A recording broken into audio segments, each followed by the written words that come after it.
നമ്മുടെ കാരണം കൊണ്ട് അത് റോഡിലായാലും മറ്റെവിടെയായാലും ആരും വേദനിക്കാൻ പാടില്ല. ഒരു പക്ഷേ ഇപ്പം ഞാൻ എൻ്റെ കേസ് പറയുകയാണെങ്കിൽ ഞാനൊരു 4-5 മണിക്കൂർ 1 മണി വരെ 7 മണി മുതൽ 1 മണി വരെ കച്ചവടം ചെയ്ത് നടന്നുകൊണ്ട് കച്ചവടം ചെയ്ത് ടയേർഡായി വരുന്ന സമയത്താണ് ഞാൻ റോഡിൽ വീഴുന്നത്. ഓടിക്കൊണ്ടിരിക്കുന്ന ഒരു വണ്ടി നമ്മൾ അറിയാതെ വെറുതെ 2 ബ്രേക്ക് പിടിക്കുന്ന ഒരു സാഹചര്യം ഒരിക്കലും ഇല്ലല്ലോ. കുടുംബം നോക്കുന്ന പ്രധാനിയായ ആളുകൾ, അങ്ങനെ പല രൂപത്തിൽ ഫാമിലി നോക്കുന്ന കഷ്ടപ്പെടുന്ന സാധാരണക്കാരായിരിക്കും റോഡിൽ വീണ്. അവരെ ഞാൻ കുറ്റപ്പെടുത്തുന്നില്ല. അവർ തന്നെ ഹോസ്പിറ്റലിൽ കൊണ്ടുപോയിട്ടുണ്ട്, കാര്യങ്ങൾ ചെയ്തിട്ടുണ്ട്. അവർ ക്രിക്കറ്റ് കളിച്ച് വരുന്നവരാണ്.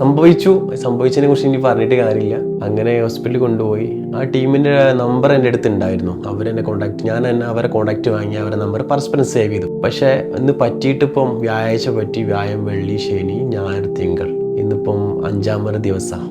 ഇതുവരെ ആ ടീം ഒരു കോള് പോലും ഇങ്ങോട്ട് ചെയ്തില്ല എന്നുള്ളതാണ്. നമുക്കൊന്നും കിട്ടാനോ അങ്ങോട്ട് കൊടുക്കാനോ പരസ്പരം വണ്ടി മുട്ടിയിട്ടൊന്നുമില്ല. പക്ഷെ അവരൊരു റീസൺ ഉണ്ട്, അവരൊരു കാരണമായിട്ടാണ് ഞാൻ അവിടെ വീണത്. അല്ലെങ്കിൽ ഞാൻ ഓട്ടോമാറ്റിക് മെയിൻ റോഡിൽ ബ്രേക്ക് പിടിക്കേണ്ട ഒരു ആവശ്യമില്ല. അവിടെ ഹമ്പോ ഒന്നും ഇല്ലാത്തൊരു സ്ഥലമാണത്. ഏതായാലും അത് CCTV ചെക്ക് ചെയ്യുമ്പോൾ കറക്റ്റ് മനസ്സിലാവും. അതിലേക്ക് ഞാൻ ഡീപ്പായിട്ട് ഞാൻ കടക്കുന്നില്ല. പക്ഷെ എന്നാലും പരസ്പരം നമ്പർ ഉണ്ടായിട്ടും ഒന്ന് ഇങ്ങോട്ട് വിളിക്കാം, ബ്രോ എന്തായി കാര്യങ്ങൾ, റെഡി ആയോ, അവരെ വീഡിയോ കാണുമോ കാണില്ലെന്ന് വേറെ വിഷയം.